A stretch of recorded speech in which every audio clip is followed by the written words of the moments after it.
Meeting of the Mayor and Council of Princeton, New Jersey, and we will start with our meeting statement. Adequate notice of this meeting was provided in accordance with the requirements of the Open Public Meetings Act, including the time, date, and location of the meeting. In addition, the agenda and all related materials were posted electronically and made available to the public on Princeton's meeting portal in advance of the meeting. Thank you. David's going to do the land acknowledgement for us tonight. We gather today on the land of the Lenni Lenape. As members of the Princeton community, we aspire to show appreciation, respect, and concern for all peoples and our environment.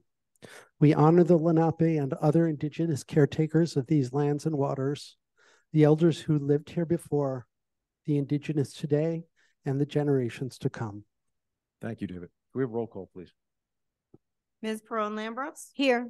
Ms. Niedergang? Here. Mr. Cohen? Here. Ms. Sachs? Here. Ms. Fraga is excused. Mr. Newland? Here. Mayor Frida? Here. You have quorum. Thank you. If you wish, would you stand and join us in the Pledge of Allegiance? I pledge allegiance to the flag of the United States of America and to the republic which stands one nation under God, indivisible, with liberty and justice for all. Okay, thank you. All right, we have 6 sets of minutes to approve. Eve mentioned to me earlier that she has to abstain on the September 26th meeting. I don't know, Michelle? And October 17th, I wasn't. October 17th for Michelle. Anybody else that has to abstain on any specific dates? David? I think I have to abstain for the 23rd. 23rd, okay. These slackers. Okay, noting those abstentions, would someone like to move the minutes? Thank you, Eve. Is there a second? Thank you, Leighton. Any questions or comments on any of the 6 sets of minutes? Just a quick comment. Thank you to Raina and the clerk's office for getting all of these done. No, it's a lot of work. Yep, big accomplishment. Thank you. All right, all in favor, please say aye. Aye. Aye. Okay, announcements and reports. We'll start with the council members. I'm sorry. Mark, we now need to pass the ones that we pulled out. Don't we need to then vote on No, the way I asked for the motion was that we would note the abstentions. That's why I asked for the specific. There you go. It's only taken me 3 years, but I figured that one out. All right. Announcements, reports, starting up here with the council members. Any announcements or reports for this evening? Okay, I'll just make one quick announcement. I'm a little under the weather, so if I'm a little slower than usual, or if I seem confused, I will catch up. So just give me a break. Anyway, that'll be good. Yes, I'm not going to breathe during the whole meeting, so don't worry. Okay. Bernie, any staff announcements or reports? Okay. Great. Any Isaac, do we have anything from you tonight, or you're just okay? Just want to make sure. Thank you. Next up is public comments for items not on the agenda. If you want to speak about something that's not on the agenda, this would be the time to either come up to the microphone, or if you're on Zoom, to raise your hand. All right, nobody in either place, so we'll close the public comment part of the meeting. Thank you. Now we go to the public hearing on 2 ordinances. The first one tonight is ordinance 2023-36, an ordinance by the municipality of Princeton regulating public parking on Witherspoon Street between Nassau Street and Paul Robeson Place / Wigan Street, and amending Chapter 19 of the Code of the Borough of Princeton, New Jersey, 1974. Can we get a motion on that? Okay. Thank you, Michelle. David's got the second. Okay, let's start up here with council comments, questions. Michelle. I'd just like to thank Experience Princeton and the business community for creating a forum and getting feedback. I think that's a really good process to have feedback on these types of changes. So I just want to appreciate that. Thank you. Okay. And of course, engineering department, which is always on top of it. Thank you. Just for the sake of the public, Deanna, can you give us the 32-second version of what the several pages are? Yes, I will, Mayor. So within this ordinance, we are amending traffic or parking regulations between Nassau Street and Paul Robeson / Wiggins on Witherspoon Street.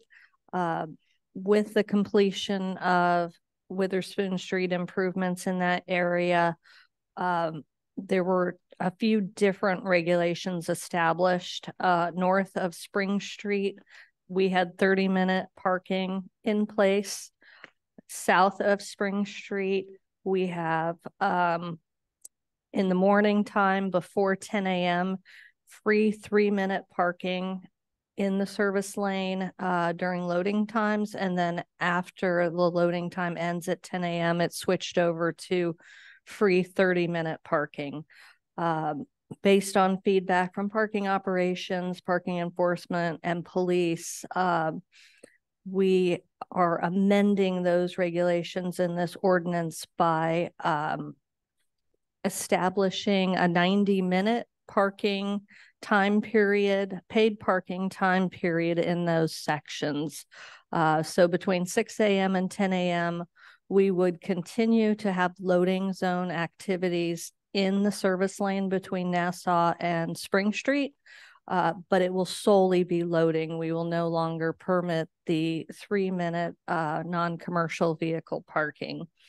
There is parking, 30-minute parking over in the Tulane yard, as well as free 30-minute parking in the garage.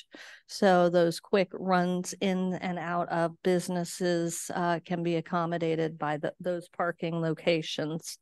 After the 10 a.m. loading period ends, the parking will change to a 90-minute maximum time limit, and that will be metered parking using a pay station rather than the individual single space meters in the section between Nassau and Spring.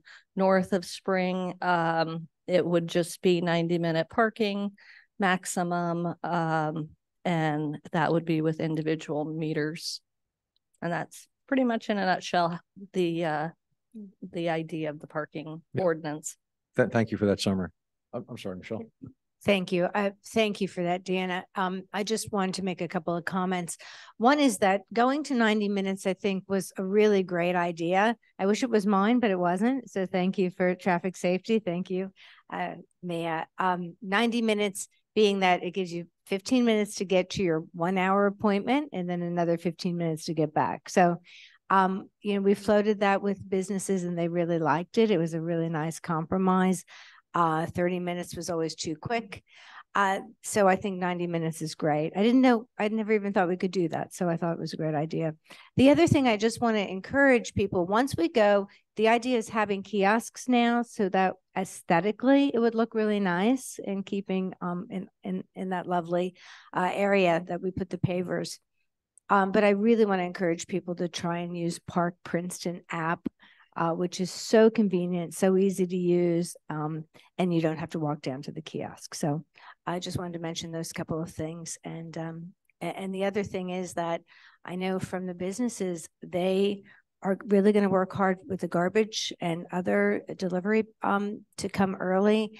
And they totally agree that it's just really been a lot of traffic nightmares with the, congestion between the trucks and the passengers. So hopefully this will really alleviate a lot of problems. So thank you. Thank you, Michelle. David?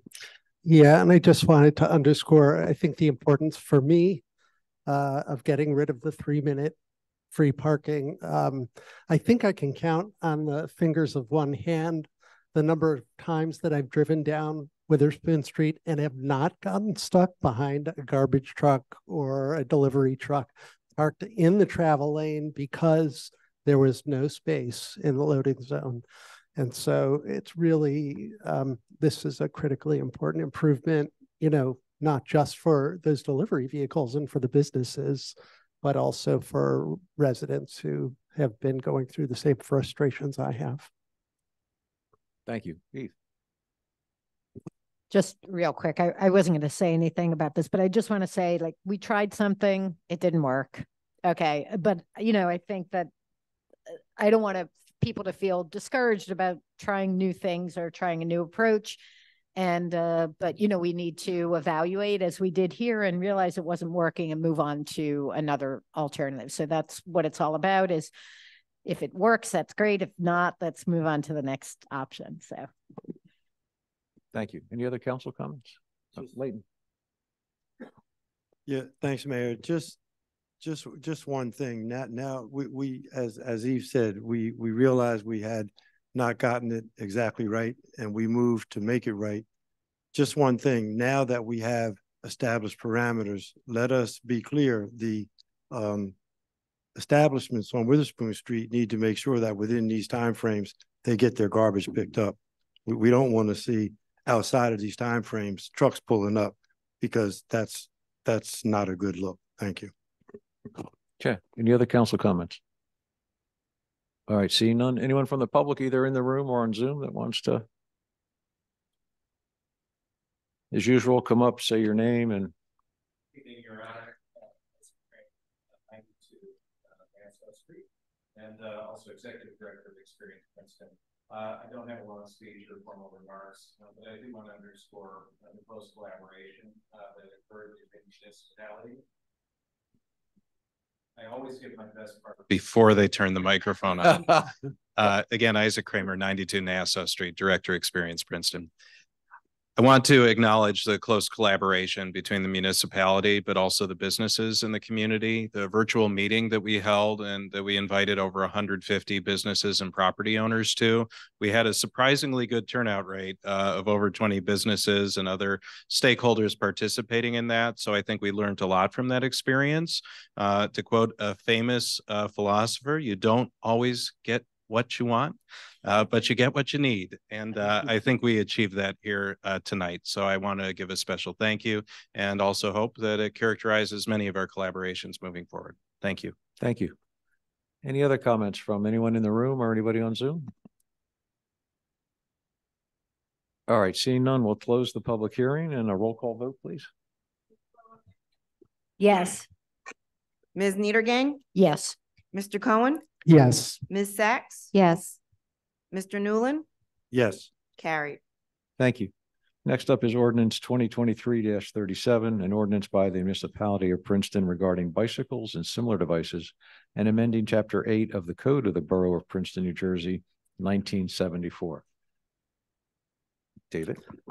Mr. Mayor, I'd like to, I guess, move or request that we carry this to our next meeting.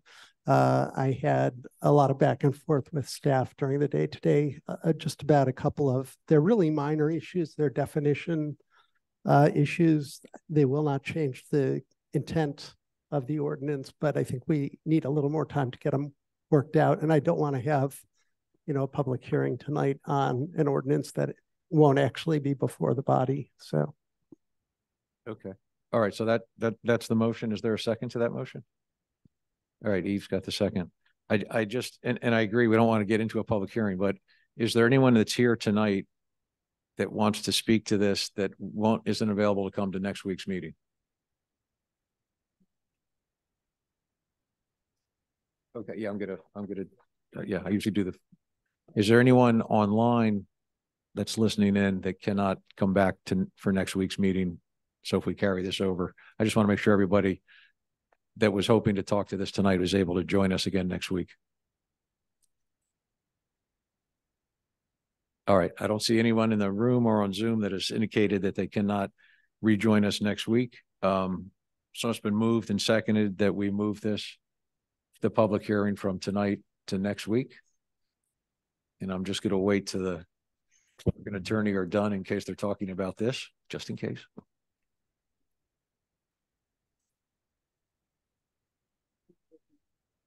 Well, I'm going to find out. Well, okay, but we're not. Are we good? You guys? Okay. All right. So we'll do a roll call vote on moving this to next week. Okay. Ms. Perrone-Lambros? Yes. Ms. Niedergang? Yes. Mr. Cohen? Yes. Ms. Sachs? Yes. Mr. Newland? Yes. Carried. Thank you. Now we're moving to resolutions.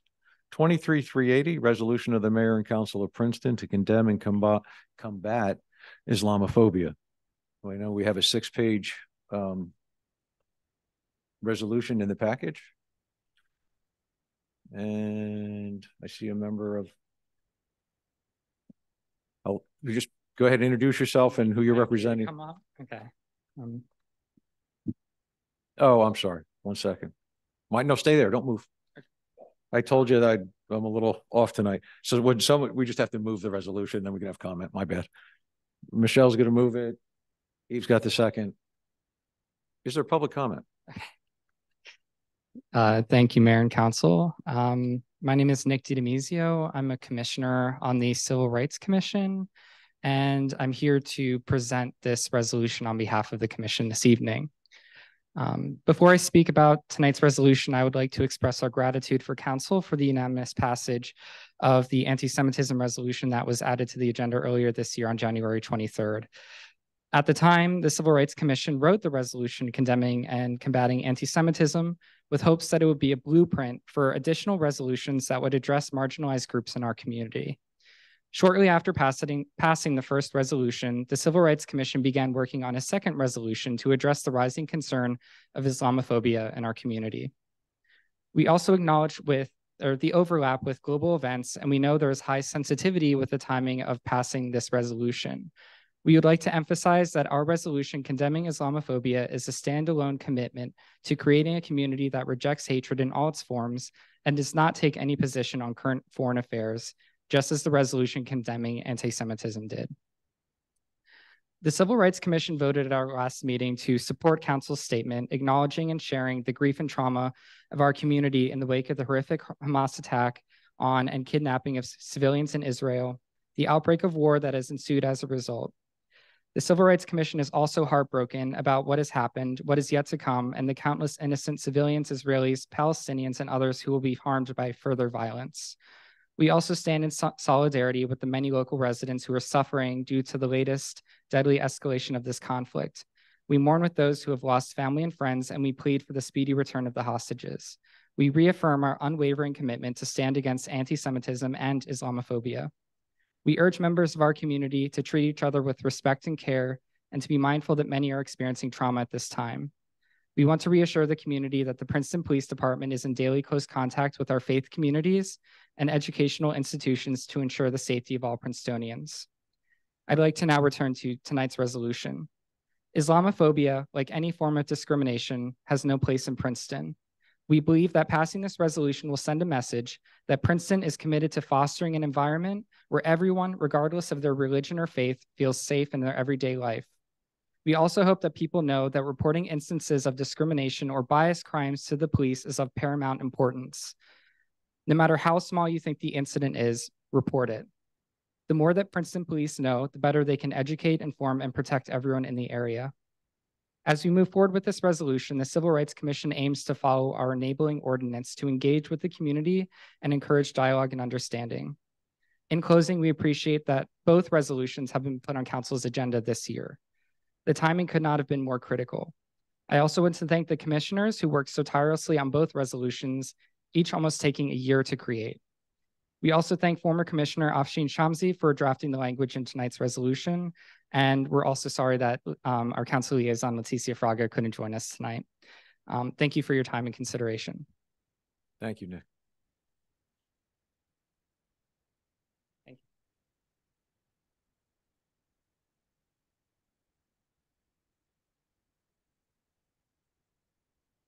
Thank you, Mayor and Council. I just want to take a quick moment to acknowledge all the people who were. Actually, could you just say your name and address for the. Oh, sure. My name is Afshin Shamsi. I live at 106 William Patterson Court, Princeton, New Jersey. Am I good to go now? You're good to go. Thank you. Okay, thank you. So I just want to take a moment to acknowledge all the people who were responsible for this resolution to come together. There was an incident of Islamophobia in our greater Princeton area that impacted congregants who actually reside in Princeton. And I want to thank the Civil Rights Commission, namely Nick and Sherrod, for reaching out to me to ask us how should we respond to this incident of hate against Muslims that happened, that affected Princeton residents. That's how the idea for the resolution was actually initiated, and we've been working on it all year long. The resolution was actually a collaborative effort. I co-authored it with my co-author, Sami Shaban, who is on the Board of Education in Franklin Township. And then also, we had help from MGage's policy director, Iman Avad, from ISPU, the Institute of Social Policy and Understanding, who provided statistics and data on helping us understand just how pervasive discrimination is. I want to thank Nick and the Civil Rights Commission for being great allies in this effort. And lastly, my community, who's been so willing to help and offer input. So with that, I'm just going to share some brief remarks. So thank you for this opportunity, and thank you for taking the step to bring this resolution and condemn hate in all its ugly forms. Assalamu alaikum is the traditional Muslim greeting, which means peace. Muslims believe the Quran, our holy book, is the divine word of God as revealed to the Prophet Muhammad through the angel Jibril or Gabriel. One of my favorite verses in the Quran is in chapter 49, where God states, "We made you into nations and tribes so that you may get to know one another." In the true spirit of Islam, I strive every day to get to know those around me. And in that spirit, I invite you today to get to know more about me as a Muslim and about my people, the Muslim American community, and our struggles with Islamophobia in the post 9/11 era. For everyone who has read the resolution, you know that the research shows that Islamophobia is pervasive, systemic, and is a threat to all, with my people experiencing anti-Muslim discrimination and hate in all aspects of our lives, including at school, work, when interacting with banks, on social media, when traveling at airports, at houses of worship, when voting, when seeking healthcare, and when interacting with law enforcement. Our children are not immune. Nearly half of Muslim families with school-age children have at least one child who has experienced religious-based bullying. Muslim children report that their classmates and sometimes even their friends will call them terrorists, in some instances as a joke. Alarmingly, 20% of Muslim families report that bullying happens nearly every day. 4 in 10 Muslim families with a child that has experienced bullying say that the bully was a teacher or a school official at school. And roughly 1 in 5 say that the bully was a teacher or a school official online. These findings shed light on cyberbullying as a major issue that Muslim families face and experience. My people are the most ethnically diverse faith group in the country, with a plurality that is 28% identifying as Black or African Americans. Muslims who are Black experience the same systemic racism that all of Black Americans face in their day-to-day lives, in addition to the religious discrimination faced by many Americans who are Muslim. In addition, data shows that my people are among the most likely of all minority groups to be victimized by incidents of hate. And such incidents are increasing at an alarming rate. Attacks on persons who are Muslim or perceived to be Muslim have grown significantly since September 11, 2001. According to the Council on American and Islamic Relations, a civil rights group, from 2014 to 2019, there were over 10,000 anti-Muslim bias incidents, which included over 1,000 anti-Muslim hate crimes. Muslim civil rights organizations, including those in New Jersey, are also reporting an exponential increase in hate crimes and bias incidents against Muslims in the aftermath of October 7th. I ask you to pause and take a moment to reflect on what it must be like for a Muslim child growing up in America to have so much hate directed at them so that even their friends, and let me repeat that, their friends call them a terrorist. This happens in our Princeton public school systems as well, I'm sad to report. In the face of so much hate targeted at us, I cannot begin to imagine the anxiety experienced by Muslim women who observe the hijab or headscarf as they go about everyday tasks, such as grocery shopping or taking their children to the park. Can you imagine the anxiety they must experience? I will also share a personal story. As many of you know, my son Irtiza, or Irti as I affectionately call him, has autism. He's a wonderful and very independent young man. He loves to write cards and letters to family and friends and will often go to the mailbox independently to mail cards he has written and to pick up the mail. Our mailbox is at the end of our street at the corner and not directly in front of our house. A couple of weeks ago, it was 8 p.m. at night and it was dark outside. I was on a Zoom meeting as he started to put on his jacket to mail some cards he had just written. I immediately stopped him and told him that we don't go out after dark anymore. If you know Irti, then you know once he gets an idea into his head, it's very difficult to dissuade him from that path. I tried very hard to convince him, but when he kept insisting, I finally had to say to Irti, there are people out there who want to hurt people like you and me.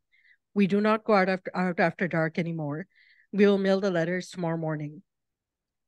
He finally agreed, and after my meeting, I went upstairs to check on him and found him writing a letter to the Princeton Police Department asking them to keep us safe. I know that other communities of color have to have conversations about the very real dangers of the world with their children at much younger ages, but I'm truly grieved that I had to have this conversation with my son and was forced to share with him the very scary times that we're living in right now as Muslim Americans.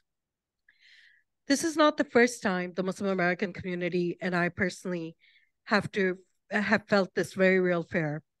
My faith tradition, Islam, has always taught me to speak up for justice, to condemn hate, and to value our shared humanity. For this reason, I've spent most of my career, almost my entire career, working for causes that advance social justice. In the post 9/11 era, I chose to work for a Muslim civil rights organization, and as a spokesperson for the organization, I became a target of hate groups. I got hate emails and even threatening messages.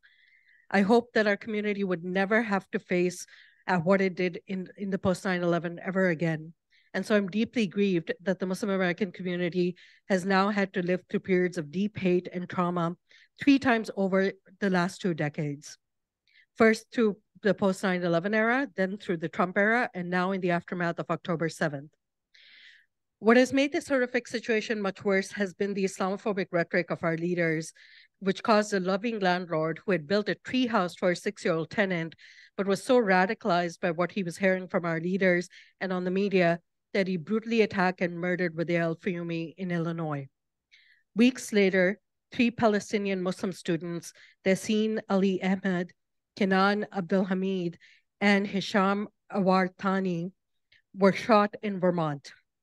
The Muslim community is reeling in the aftermath of these tragedies and is in a great deal of pain as we relive the trauma of the last 2 decades yet once again.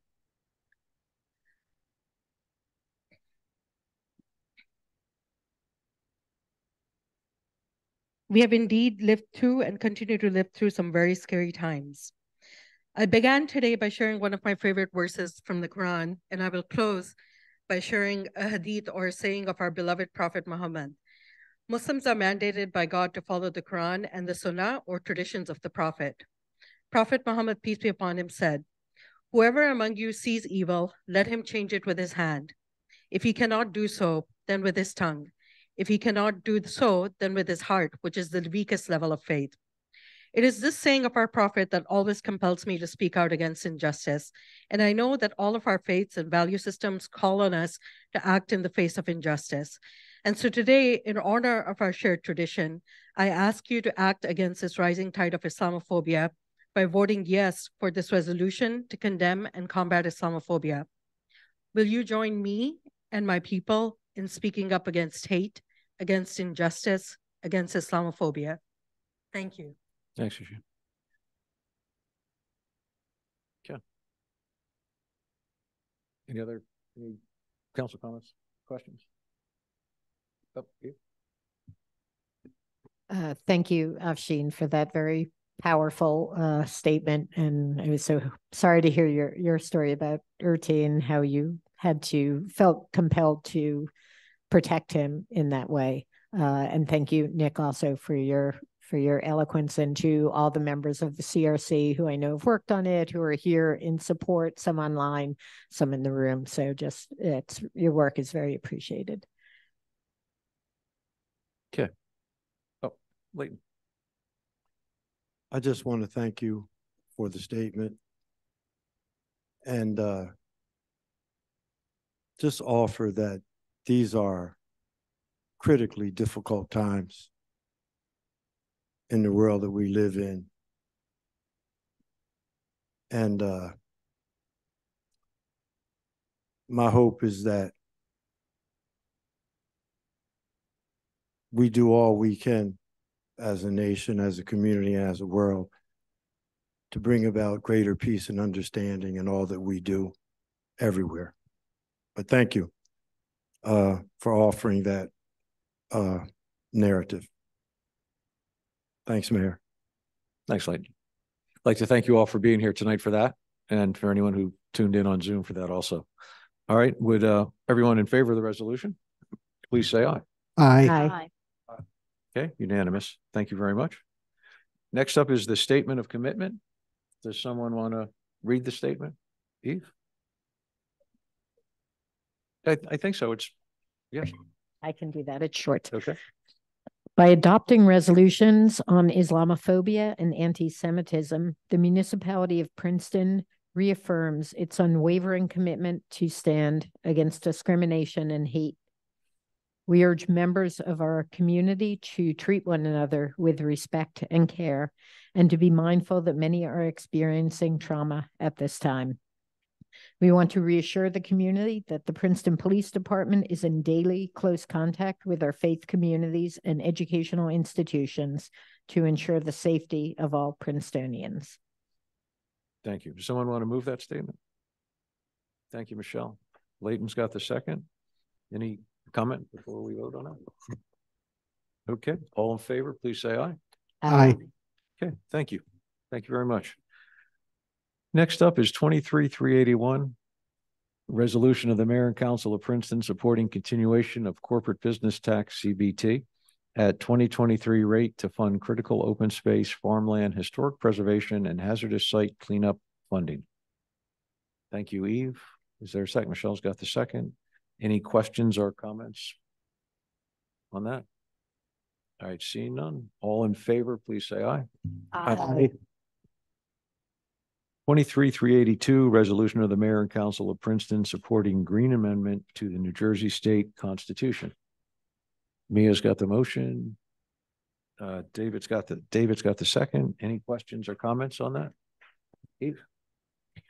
Just want to say this resolution, the preceding one and the one after, all resolutions that came from our environmental commission. I know online and in the room there are people who have advocated for this, so thank you for your advocacy. This one in particular, I think, is a commitment by this council to our future and to the youth of New Jersey and Princeton. Thank you. Any other comments or questions?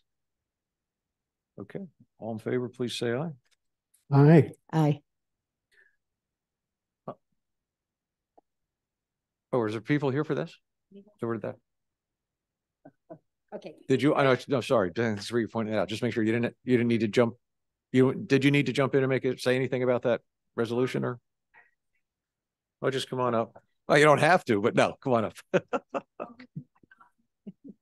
Haven't prepared, but I guess I kind of know what I would like to say anyway. So, it's so great to be here today and know that the council is voting on this. I remember when I came here in October in support, and it's truly wonderful to see that the town council really cares, since this is so important to the youth. I'm in a number of organizations that are working towards, getting this in the state, because other states have done this. In Princeton High, we have a bunch of environmentally related clubs. My club personally works on these kinds of issues like legislative aspects, and I'm in the New Jersey Student Sustainability Coalition, which also has a team entirely dedicated to this. And yeah, it's truly wonderful that you guys are here to vote on this today, and I really, really am proud to be a Princeton resident and to have a council that supports this. Thank you. Thank you. Elif, could you just say your name and address for the record? I'm Leaf, 195 Jonathan Nathan Court, Princeton. Thank you. All right, next up is 23-383, resolution of the Mayor and Council of Princeton opposing the expansion of New Jersey I-95 Turnpike. Does somebody want to? David's going to move that. Mia's going to second it. Questions or comments? And I'll be honest, I didn't have a chance to read this. Why are we opposing this? Just be good to know. So the state has proposed putting, I think it's I don't know, billions of dollars into widening sections of the turnpike and replacing a bridge. And I think position of the Environmental Commission, my personal position is that the data pretty clearly show that, in general, widening roads does not decrease traffic. It just, brings more cars. And so I think the pushes for this money to go in support of New Jersey Transit and other types of public transit, if a bridge needs to be repaired, fix the bridge. Do not create a situation for more heavy truck traffic. So that was the point. Thank you. My only devil's advocate comment on this, first of all, I don't really know enough. But with the advent of Amazon and the increase in truck traffic everywhere, I quite frankly would prefer them to be on I-95 than rolling down 206 and down Stockton. I know that doesn't probably have anything to do with it in terms of traffic, but I certainly think that all of our small historic roads really can't handle truck traffic. So I'm not sure if this is meant to alleviate that traffic in any way. So I'm a little uncomfortable without more information, although I do trust my colleagues in the Environmental Commission and their this is a tough one. It's hard to weigh in on these things when it's really out of our jurisdiction. So thank you. I think it's a tough one. I would only say that as somebody who drove over the Newark Bay Bridge for many years, that is terrible. And an expansion of that is an interesting idea. I don't know if that's the right answer or not, but as with so many public things that go on in public discussions and things, I mean, there's no obvious, easy answer or fix to so many things. So anyway, I just wanted to make sure we tossed a couple things out there. Anybody else with a comment? And then we'll vote on this. Yeah, I would just say that in an era when we're trying to be less car dependent, it would seem to me that the turnpike would be in play. And if it's going to cost $1 gazillion for us to make more traffic on the New Jersey Turnpike, that's going to create more traffic, the data suggests, all over the state. Plus, it's going to cost a lot of money. I don't think it's a good idea. Maybe we should just improve the train system. Yeah, I think, we put the money in the trains and the buses and yeah. Okay, cool. All in favor, please say aye. Aye. Aye. Okay, I think that was everybody, right? Yeah, okay, thank you. 23-384, resolution of the Mayor and Council of Princeton authorizing an affordability assistance loan, 133 Griggs Drive. Is there a motion on that one? Thank you, Mia. Is there a second? Thank you, David. Questions or comments on that? All right, seeing none, all in favor, please say aye. Aye. 23-385, resolution of the Mayor and Council of Princeton authorizing a one-year extension to the contract with We Drive You, Inc. for public transit services for $311,167.39. Leighton's got the motion and Mia's got the second. Questions or comments? Eve? Yeah, I'm in support of this at this time, but I'd love to see us as we move forward to go out to bid for these services and see if there's a way that we can do this at a lower cost. I know we're getting our own buses, which I'm very excited about, our own electric buses. But just this is, I think, our fourth contract with We Drive You. So I'd just like to see what else is out there that might, provide this service possibly for fewer of our hard-earned tax dollars. Thank you, Michelle. Yeah, that's a good point. Just to clarify, Deanna, we're looking at what, September timeframe maybe for the electric buses. So we'd have to we wouldn't be able to overlap now. I mean, it's going to be a good year before those are up and running. That's my understanding. Or correct. Pending any delays, it was a 9-month period to take delivery on the new buses, and we purchased them, I think, within the last few weeks. Great, thank you. Okay, any other questions or comments? I see none. All in favor, please say aye. Aye. Aye. 23-386, resolution of the mayor and council of Princeton amending the term of a professional services agreement with WSP USA Inc. for engineering services in connection with the design and permitting of rectangular rapid flashing beacons at the intersections of US Route 206 and Mansgrove Road and with Herrontown Road with no revision to contract amount. Is there, David's got the motion. Is there a second? Thank you, Leighton. Questions or comments? I will just say, if you ever try to cross 206 at Mansgrove, you better be quick because cars come flying down that road. Okay, I'm sorry. All in favor, say aye. Aye.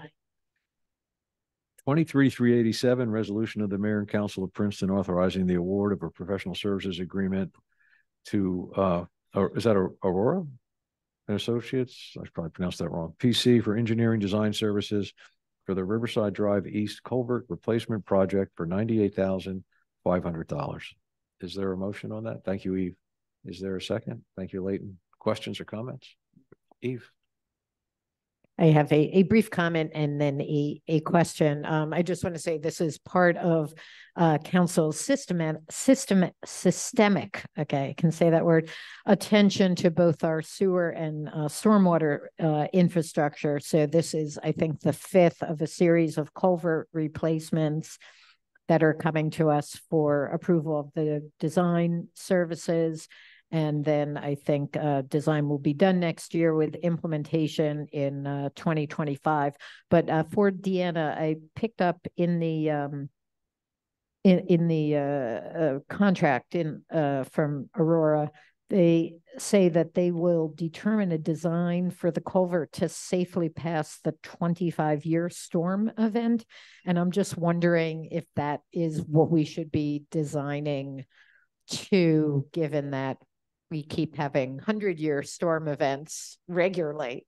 So, yeah, current state regulations as well as the municipal stormwater control ordinance require evaluating the system for the 100-year storm with a projection to the 2100 calendar year. So there's varying levels of evaluation that will happen as part of that drainage analysis. 25 years is just one of the storms. Okay. Other questions? I see none. All in favor, please say aye. Aye. 23-388, resolution of the mayor and council of Princeton authorizing the deletion of billing for public sanitary sewer service for 14 Fairway Drive, Princeton, New Jersey, 08540. Is there a motion on that? Eve, thank you. Is there a second? Thank you, Leighton. Questions or comments? Why are we doing this? I'm sorry. Does anybody? I didn't get that far through the. Deanna? Oh, okay, never mind. I see I'm looking at the whereases. Okay, whereas it is unclear that 14 Fairway Drive property has a public sanitary sewer connection for which fees may be due. Okay. Never disregard the prior question. Thank you. All right. Any other questions or comments that might be actually warranted? All right. Seeing none, all in favor, please say aye. Aye. Aye. 23-389, resolution of the mayor and council authorizing the award of a contract to SHI for Barracuda backup server and web security gateway appliances annual subscription for $51,714.60. utilizing the New Jersey Cooperative Purchasing Alliance contract number CK0422-24. Is there a motion?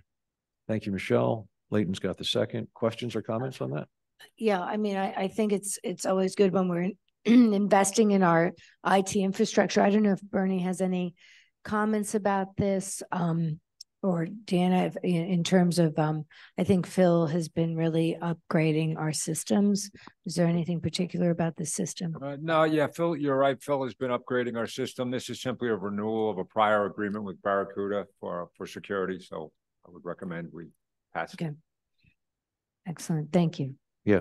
Yeah, no, just to back up what Michelle said in agreement with that is that I think Phil actually led us to doing this agreement with Barracuda originally as a big improvement as you just stated, over what we And, had and prior. to that. enormous cost savings for identifying services that we're no longer using and getting rid of them. And I wish he Yeah. could do that for me at home. Yeah. Yes, that's Finer excellent. detail. Yeah. All right. Any other comments? If not, all in favor, please say aye. Aye. Aye. Okay, 23-390, resolution of the mayor and council of Princeton determining need for an affordable housing project to be located on Franklin Avenue, designated as lots 2, 26, and 27 in block 21.04 on the tax map of Princeton. Layton's got the motion. David's got the second. Questions, comments? We should probably offer just a couple comments as to what this means. Is the redevelopment committee want to take a stab at that, or? I think the attorney is on the line. The affordable housing attorneys. Okay. Just raised his hand. Yeah. Hey, Adam, could you bring Kevin Van Heist on?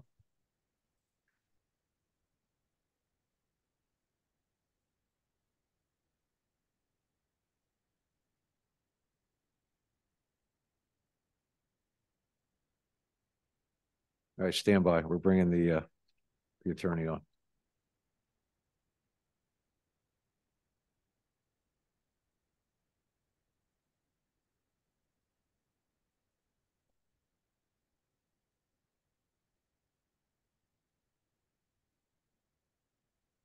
Mayor, can you?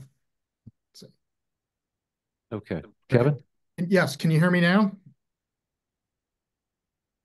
Mayor? There you go. Okay, very good.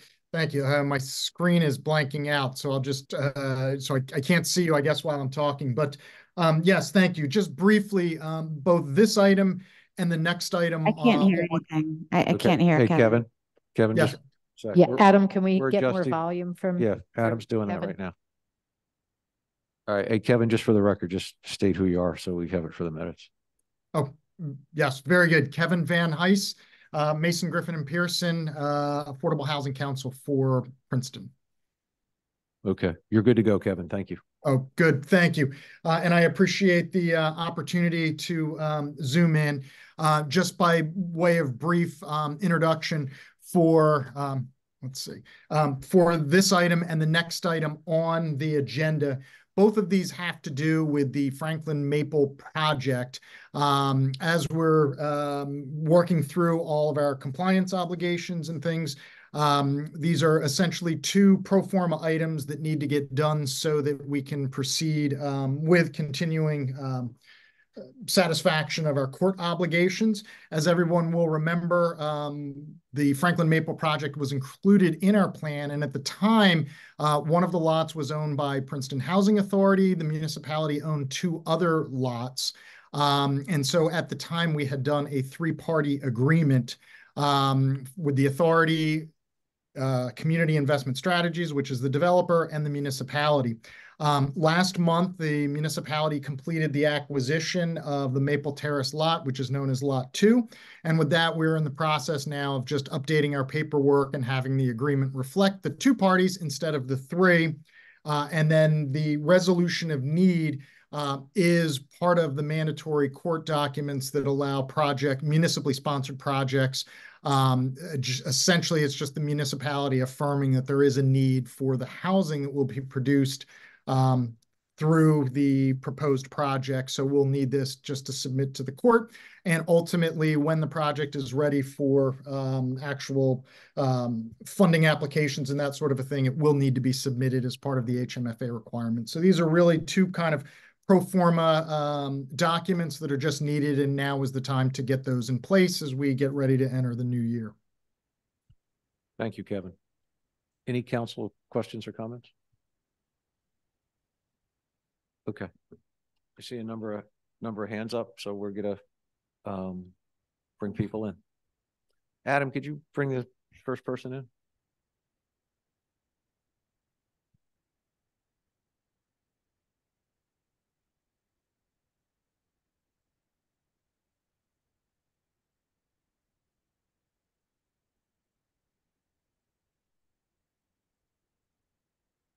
And just for everybody, as you come in on Zoom, if you would state your name and your address, and there's a 3-minute limit. Thank you.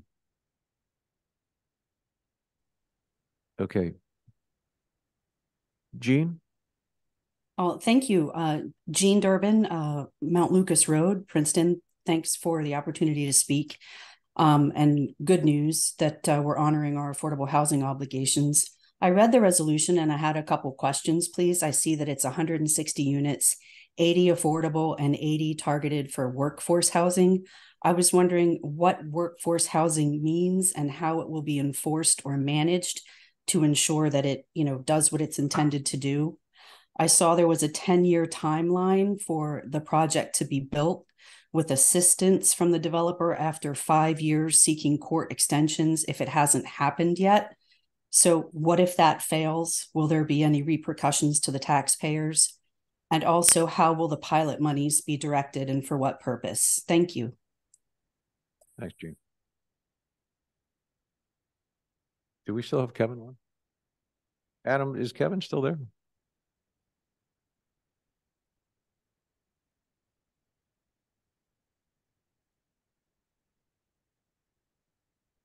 Adam, hey, Adam. I'm sorry, everybody. I just want to get the attorney back on. Maybe he can help us with some of the questions that Jean just asked.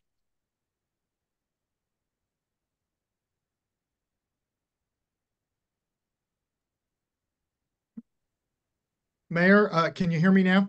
Yeah, sorry, Kevin. Go ahead. Very good. Yes, I'm happy to answer those questions if you'd prefer. The agreement does provide for the 160 units, which are 80 affordable, 80 workforce housing. That's essentially the mixed income type of housing. This is a kind of a special product type that will allow both the affordable housing compliance units and also that what we've kind of commonly called as like the missing middle. So they will not essentially fulfill COA credit, but what the market rate units allow to advance two very important goals. One is to help with the funding assistance for the project, which reduces the municipal contributions that would be required for the project, and also allows Princeton to provide housing for essentially what we've commonly, looked at as, the teachers and the police officers that may make more than the affordable housing income restricted units, but are still not able to actually, get into the other market rate apartment units that are around. The agreement does provide for an extended time frame. We are not anticipating that it will need that at all. There are upcoming funding rounds in the upcoming year. But the agreement does provide in case there are any unforeseen delays or anything like that. But on average, these. Sorry, I don't think that was Jean's question. That was one. That was one of them. Yes. So there were three questions. One had to do with the number of units. The second one had to do with a provision in there for a 10-year timeline to be built, but we are not anticipating that it would take that at all. And that would, frankly, essentially, we would have to go back for court approval for that anyway. And then the last was how would the pilots be directed? As of now, the 6.28% pilot, which is provided for in the agreement, is an HMFA requirement, and that will essentially go to the municipality for providing for the funds and municipal services associated with this project. But that is essentially non-discretionary because that's an HMFA requirement for municipally sponsored projects. Kevin, thank you. Let me just ask you one follow-up on that, just to be clear on the units that aren't part of the affordable units. But is there going to be a process similar to the affordable unit process to determine that people meet or within that missing middle type of range, or how are we? Do we have an idea yet how we're going to do that? I'm not sure exactly how that will be administered. There will be essentially an application process, and that will all be coordinated by Community Investment Strategies, or CIS, and this is what they do. This is what they specialize in. Yeah. Thank you. I appreciate that. Kevin, if you could just hang on. Adam, let's make sure we keep Adam, let's make sure we keep Kevin as a panelist there, so in case we need his help with other questions. Adam, could you then bring the next person that had their hand up, please?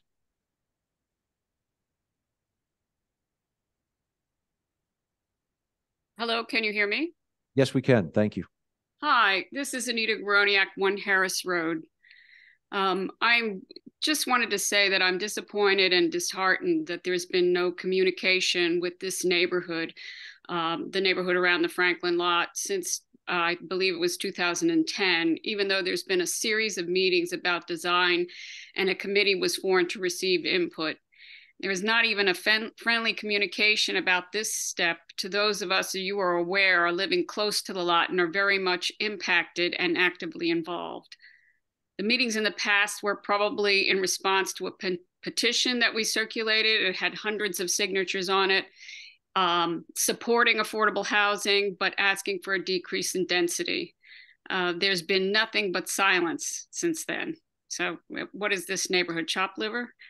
That's my comment. Thank you, Anita. Adam, can we bring in the next person that had their hand up, please?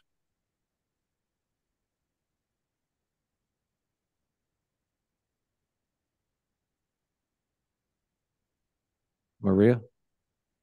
Hi, good evening. I have a similar question. I'd like to ask for Maria, more. I'm sorry. Can you state your name and address for the minutes? My apologies. Maria Juega, Prover Avenue, Princeton.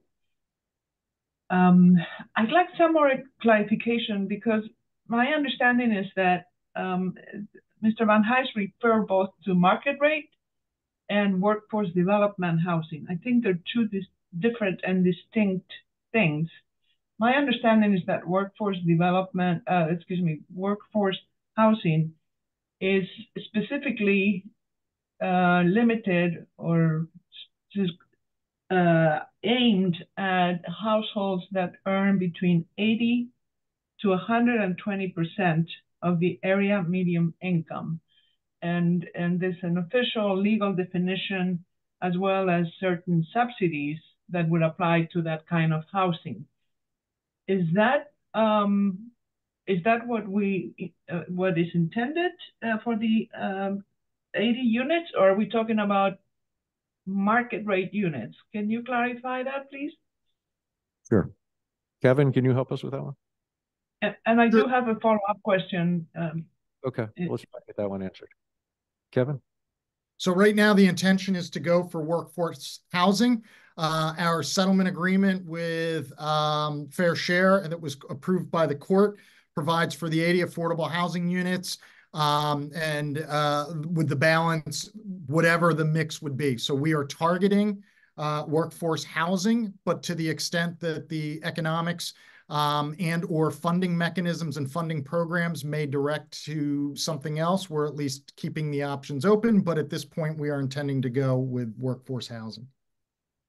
Thank you, Kevin. Great. So this would be limited to that particular bracket of income levels, if possible. Is that what I'm hearing? Yes. Okay. The follow-up question is that I understand under the workforce housing, there can be a local preference. Is that also true? And are we considering that option? Kevin? On that, I'm not sure. I'd have to re-verify that. And that would be, and if it's possible, that would be something to be considered if and when we're ready to proceed with the development. Okay. So Maria, Okay. that's a maybe. Yeah. So we don't have a definitive answer. May I'm I sorry. suggest Oh, that I'm sorry. may I suggest that the ordinance be a little more specific then to specify that the preferred intention is go for workforce housing and what that means so that the public knows what we're talking about? Thank you. Thank you. Let me just go. I think, Michelle, you were trying to say. Yeah, I mean, I don't think it's necessary for this particular resolution, but Maria, I would say that that's something that's really important to us and we've talked about. Employers in town really need workforce housing for people who live here. So yes, I mean, the intention would be as much as we can legally do that. We certainly have the desire to do that. So I can say that we will try to do that. Thank you. Thank you, David. Yeah, and I just wanted to try and nail Kevin down a little bit more, because I actually have heard a different definition, or at least for middle income, which is 80% of the median income to 200% rather than 80 to 120, as Maria suggested. So are those two different things, the middle income and the workforce housing, that overlap each other? Or Kevin, do you know whether there's a specific category, that only comprises that 80% to 100%, 120% of median? There are two different categories. I don't remember what the exact percentages are for each, but I do know that they have been referred to separately by the state. Okay, thanks. Yeah, I just want to say this level of detail is premature for tonight. That's not what tonight is about. To Anita's comment, the reason why there has not been communication or discussion about this is because this really has not moved forward. The council has been focused on satisfying the obligations of our affordable housing settlement that were previously in queue. This is the last project that's in the queue. As most people know, there was an ongoing discussion about which parties were going to be involved with this. The project was not able to progress until the situation with the municipality and the Princeton Housing Authority was resolved. Just recently, as the attorney mentioned, we completed the purchase of the additional site in order for this project to progress. This statement that what we are voting on tonight is several years overdue to the court. The fact that we haven't already as a town experienced penalties as a result of the delay in this is simply because of the unfolding situation, the fluidity in the situation with the housing authority. Really, tonight is just about the municipality indicating that we are committing these financial resources and that we acknowledge that this is our obligation, that it's part of our settlement, and this is something that's due to the court. I think I actually did not realize that this was on the agenda for tonight until it came out in the agenda packet, which is unfortunate. But that's sometimes how things go with legal processes. I hope that we will have greater communication with the neighborhood going forward, that we'll have more advance notice from our attorneys and other parties that are involved with this court process. But tonight, in terms of this level of detail about it should really, the individual who should be answering these questions about the project is the developer, who is not part of this, because tonight is really about the council just providing what we need to the court. So I just want to make that clear. There will be but for sure, this project is now moving forward to be front and center, and there will be communication with the neighborhood. Thank you, Ben. I just answered my own question. I found on HMFA's website that 80 to 120%, as Maria indicated, is defined as workforce housing. Okay, thank you. Okay. Adam, the magic person in the back technology room, could you bring in the next person?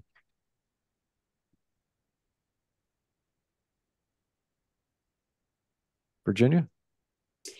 Hi, my name's Virginia Kerr. I live on Jefferson Road. I have a lot of questions about this, which I just found out about a couple of hours ago. So I guess I'm going to start with the definition of workforce housing, and the language is targeted for workforce housing. So I'm taking this to mean that this will have workforce housing if it can be worked out, but it's not a mandate. And my question is, am I right about that? My second question is about the municipal contribution, which is, at one point it says the municipality is going to contribute $500,000 but we're also selling the land for 3 million. And as I understand, the land was appraised at 8 million. So wouldn't it also be correct to see the municipal contribution as 5 million, an additional 5 million? And there are also additional waivers. I'm not sure. I think Jean asked a question about the pilot. Will there be a pilot? Does this developers agreement, it's long. Well, it's not that long, but it is hard to sort of skim through it. Is there going to be a pilot? And if so, what is the pilot? And finally, just because I don't have enough time, I'm concerned about the amount of I'm concerned about Maple Terrace and Franklin Terrace and the people who are living there now, because that is public housing.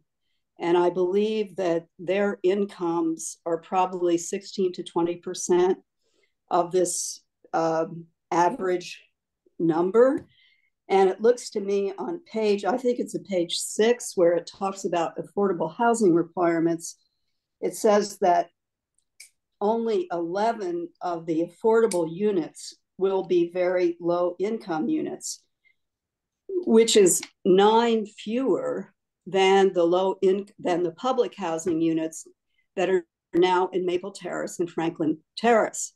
So, I mean, I really don't think that we should be reducing the number of very low income units. And I also have a question about the definition and whether or not the numbers or the percentages here are going to create rents that are affordable to people in the current Maple Terrace and Franklin Terrace. And I find that very concerning. And also, I mean, this is a developer's agreement, so it is important. And, maybe if some council members have only seen it at the last minute, just as the bicycle resolution was deferred, maybe this should be deferred too. Thank you. Thank you, Virginia. Kevin, do you want to try to jump in on some of those? Sure. Again, on whether it's workforce and at that point, that's our goal, but we'll see how that works out as the project develops. The municipal contributions, as council is well aware, for whatever reason, municipal contributions counted by HMFA when they're looking at tax credits and the other programs are essentially on the municipality's cash contributions. So whether we donate the land or have financing arrangements that are alternative and that do actually in reality result in municipal subsidies for the project for purposes of the developers agreement and HMFA financing, it's essentially, it doesn't matter because what the HMFA is evaluating is essentially the cash aspects of it. So whether or not it goes in for higher contributions, the agreement is essentially setting forth what's going to help and assist with any HMFA funding applications. The pilot questions were covered with Ms. Durbin's questions. As far as the very low income units, the agreement and frankly, our settlement agreement calls for compliance with the affordable housing requirements. And so those percentages are in line with COA's requirements. If there are opportunities to expand those opportunities, certainly we can speak with CIS as this progresses, but recognize that in order to financially underwrite the project and ensure that sufficient rents are able to support the debt service that goes along with it. Kevin, I'm sorry. Virginia has not understood. There's nobody still remaining on the site. She's thinking about the residents who were living there as part of the Princeton Housing Authority, who've been relocated to other Princeton Housing Authority units. So they're no longer on the site. Virginia has misunderstood that. Okay. So you know that. Perfect. And the housing authority covers a whole class of housing that is beneath the lowest category that COA covers. And so in Princeton, the housing authority covers those individuals who are not part of the state framework, which is a category that's above that. So let me just jump in on the pilot, Kevin. If I remember correctly, it's a maximum of not greater than 6.28% of the project revenues. And the cost, which Virginia asked about, I think we talk about $500,000 in the agreement. And then we could also, if we want to, say that the actual cost includes the cost to us to buy the property from Princeton Housing Authority. So I think those answer Virginia's questions. And I think, sorry, when Virginia says, is there a pilot, she's thinking about a pilot in the context of an inclusionary project where you negotiate a pilot. This is not a negotiated pilot. This is a pilot that is mandatory for the municipality to accept as what this entity will pay, which is lower than ad valorem taxes, and which we take a hit. It's less than we provide in terms of municipal services. It's not something that we negotiate. It's statutory, and it's not a voluntary contribution, nor is it a pilot that is the sort of pilot that we would negotiate as part of an inclusionary housing. So thank you. Okay, Adam, could you bring in the next person?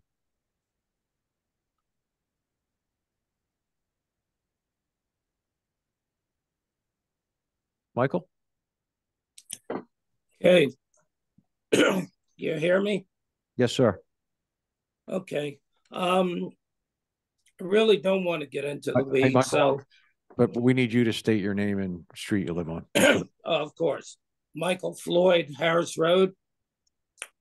Don't want to get into the weeds much more. I would be more comfortable. I understand you need to pass the resolution and submit it to the court, to the judge. And have a agreement attached, but could it be in draft form? As presented, it's presented like it's final form, and I do have some questions about that, specifically. You know, people have covered the workforce. That's just one thing. Is it possible that this wouldn't be final form? Kevin, can you jump in and help us with that one? If it wasn't going to be final form, we wouldn't have it on the agenda is the simple answer. Yeah, I mean, it's on here because we're going to work on finalizing this. That's why it's on. Okay. I wish that workforce, which is the only term in there, there's no more missing. Middle was a defined term. As people have said, as recently as October, specifically, HMFA has started a new workforce housing grant program or soft grant program, and it is defined at the 80 to 120. I noticed there's no process detailed regarding how the developer will work with the municipality, whereas before, when there was the subcommittee, Franklin Task Force, and then afterwards, you know, the public was given a process that you were going to work through, basically a design process, taking what came out of the subcommittee and then dealing with an architect.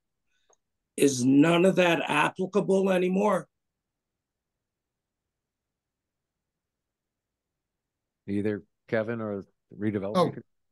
Oh, I'm here. That's really going to be a question for the redevelopment committee and the developer as we move forward with the project. Essentially, as Ms. Sachs had indicated before, this is essentially just lining up and updating the agreements and our obligations in light of the fact that the authority is no longer a party to this transaction.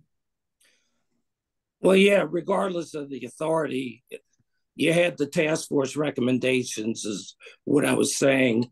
I would hope that would be in the developer's agreement. Some consideration will be given to that and to the neighbors. But if it's not going to be that way, so be it.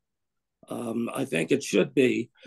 And lastly, you did put it will be 160 units. I take it will no longer be up to 160. At this point, we have an 80 affordable housing unit requirement. So the 160 gets us to the 80 affordable units on a 50-50 mix. If that changes and we're able to accommodate the required affordable housing units with a different mix, then we'll just come back with an amended agreement. Okay. Okay. I think David wanted to. Yeah, I just really quickly wanted to say, Michael, that my understanding or my recollection of the purpose of the task force was to come up with the design guidelines, which we did do. Those have been given to the developer with the expectation that they will inform the design. And I certainly will be looking at the design as it moves forward, I think, along with the redevelopment committee. But I don't really think there was an intention to have a broad public process overseeing the design as it moved forward. My understanding of those design guidelines was that process was the public input process. And then in terms of the number of units, what we've understood all along is that the fewer units we have on the site supporting the 80 affordable units, the more the cost would be to the municipality and the taxpayers. So again, through that task force design guideline process, there was not a conclusion that sort of said that it should be fewer than the 160 units. And we can always look at it as we go forward, but we have concerns about the added cost to the taxpayers if we do that. So, right. I would just say this. I think the economics would probably not work out if it's not the 160 units, especially if we're trying to do that workforce housing component, right? I mean, let's just be realistic. I think that's a fair statement. Yeah, I mean, although there are subsidies that go along with the workforce housings. I don't know very much about those programs. It's pretty new. Right. I mean, we'll investigate those, but I just want to be, I mean, since the public's asking, I think we should just try to be as up. I don't want to phrase it that way, but I'm just saying we should just try to put the discussion in as realistic options as possible, that it's probably going to be the 160 units. I don't see how it financially is going to be feasible otherwise, no matter what we might think about whether that's a good number or bad number. But let me just ask a question on the final design. Are we saying that CSI has the final design and we have no input, that we're not going to know what the final design is? Or I'm not sure what you just said, so I'm asking again. Yeah, we have input, but they're hiring the design architect. So, and the design team, the engineering team, which is very much the case with all of the projects that we've done to meet the affordable housing obligation, is the developers have come with their designers. They've and we've collaborated with them to. So the redevelopment committee will collaborate with them on you'll have some input on the design. I'm just it's a sensitive site. The neighbors have taken part quite a bit. So I just want to make sure that all the past comments and concerns aren't suddenly. I just want to say that I think there's every intention to have the neighborhood involved. There is no concept plan. There's no, tonight was really, I don't think, unfortunately, that these questions have been, these are all TBD questions. It's just that to Michael's point, the state was working on this funding source for workforce housing, which has now finally been released. And we were waiting for that in order to file this document with the court. I will say we were caught somewhat off guard tonight that this came up, but I also know that that Princeton, for most of this process, has been playing catch up and has been behind since we had a 41-day trial to fight our obligation. So, you know, we are, I think, don't want to be exposed to any sort of builder's remedy. Yep. And that is the reality of affordable housing in New Jersey at this point. And we wanted to get this filed with the court, which it's several years overdue. In terms of these details, I hope that we can accommodate the neighborhood as much as is realistically possible, given the time constraints that we're under, which are severe. Thank you. I think that's very helpful in the public understanding what's going on, that we're kind of caught in a bureaucracy here. Kevin, I just want to say, and not to pin you down on anything, but hopefully our comments about where the design is going to go and us having some influence on that there is some way that we are able to be involved in that process. So whatever you can do as you're talking to the developer and whatever we need to do agreement wise, that would be good to keep that in mind.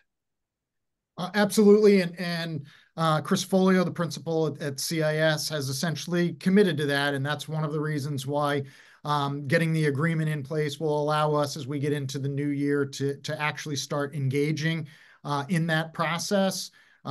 Again, as Mia had indicated, you know, none of that has been done yet.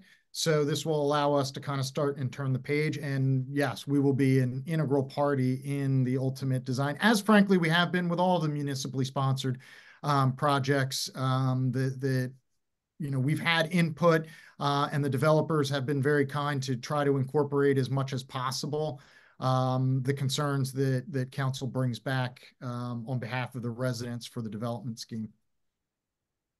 Okay, Kevin, thank you. Any other council comments or questions on this one? No, and Michael, I just want to say we cut you off. Sorry about that you got dropped while you were still asking that last question, or while we were trying to answer it. Okay. All in favor of 23-390, number 12, say aye. Aye. Okay. Next up, related to that, is 23-391. Resolution of the Mayor and Council of Princeton authorizing affordable housing and development agreement for a municipally sponsored affordable housing project to be located on Franklin Avenue, designated as lots 2, 26, and 27 in block 21.04 on the tax map of Princeton. And if someone would, thank you, Leighton, for moving that. Michelle's got the second. Any questions or comments? I think we pretty much answered everything already. Okay, all in favor, please say aye. Aye. Aye. Okay, next up is the consent agenda. If no one has a problem with anything in the consent agenda, it could be moved in block. Michelle, second by Eve. All in favor, say aye. Aye. Aye. That's everyone. David, Move to adjourn. is there a second? Thank you, Michelle. All in favor, say aye. Aye. Aye. We're done. Thank you Nice. all. Thanks for everybody for tuning in. Thank you.